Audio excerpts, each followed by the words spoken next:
L'historien américain Howard Zinn disait que le problème de notre société contemporaine, c'est pas la désobéissance civile, mais l'obéissance civile, qu'on questionne pas suffisamment l'autorité, rien de moins.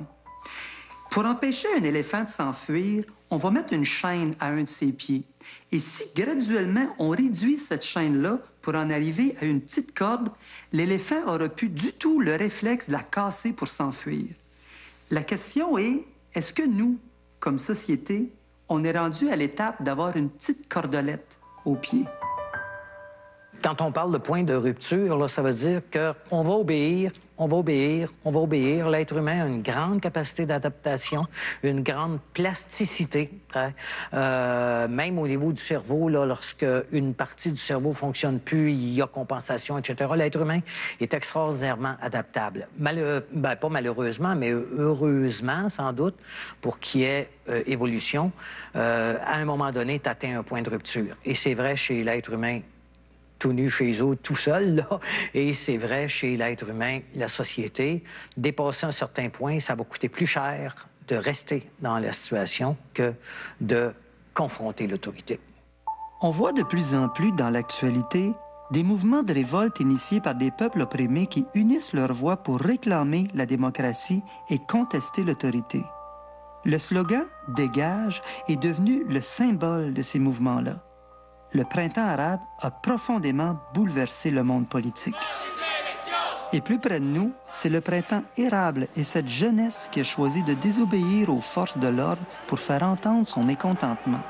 Des citoyens choisissent délibérément la désobéissance civile tout en étant conscients qu'ils pourraient devoir en payer le prix. De toute évidence, nous vivons à une époque où on remet en question beaucoup les autorités établies, que ce soit dans notre propre société ou ailleurs. Une chose par rapport à laquelle il faut faire bien attention, c'est que la désobéissance civile, ce n'est pas un rejet de l'ordre. Les gens qui ont désobéi, que ce soit au square Tahrir ou à la place Amélie Gamelin à Montréal, sont des gens qui remettent en question non pas la nécessité de l'ordre, mais l'autorité de certaines personnes. Donc, quand on remet en question de l'autorité, comme on l'a fait ici au Québec pendant le printemps érable et comme on le fait depuis la nuit des temps, on ne remet pas en question l'ordre, on remet en question les agissements de certaines personnes qui ont pour rôle d'assurer que certaines normes, certaines conventions, plutôt que d'autres, auront cours dans notre société.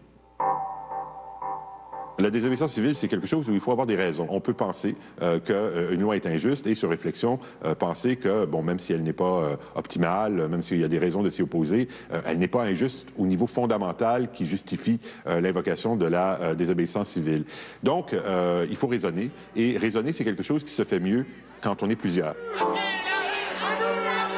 Ce qu'il y a de très intéressant à l'ère actuelle, c'est que les médias sociaux nous donnent un fabuleux moyen pour les gens de se rassembler virtuellement, de tester leurs arguments avec d'autres. Et donc, je crois qu'une des conditions, c'est de ne pas se sentir seul. Pas seulement parce que ça prend du courage pour s'élever contre une loi injuste et que parfois ce courage, on le retrouve davantage quand on est plusieurs que quand on est tout seul, mais également parce que je crois qu'une des conditions sine qua non d'une désobéissance civile qui est moralement justifiable, c'est d'avoir quand même tenté de valider l'impression que l'on a que la loi à laquelle on s'oppose est non seulement indésirable, mais carrément injuste. Et cela, ça exige également la présence, la participation, la délibération avec d'autres. Le gouvernement glissera jusqu'à sa fin!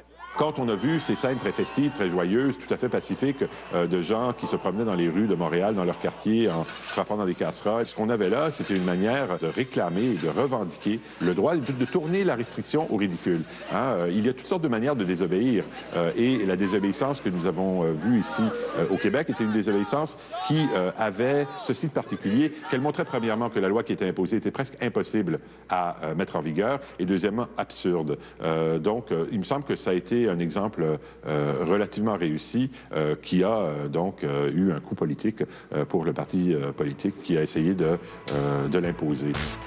À venir dans l'émission, est-ce qu'il y a des gens qui sont plus enclins à obéir aux figures d'autorité? Je pense par exemple à des gens qui sont aux prises avec une structure de personnalité obsessive, compulsive.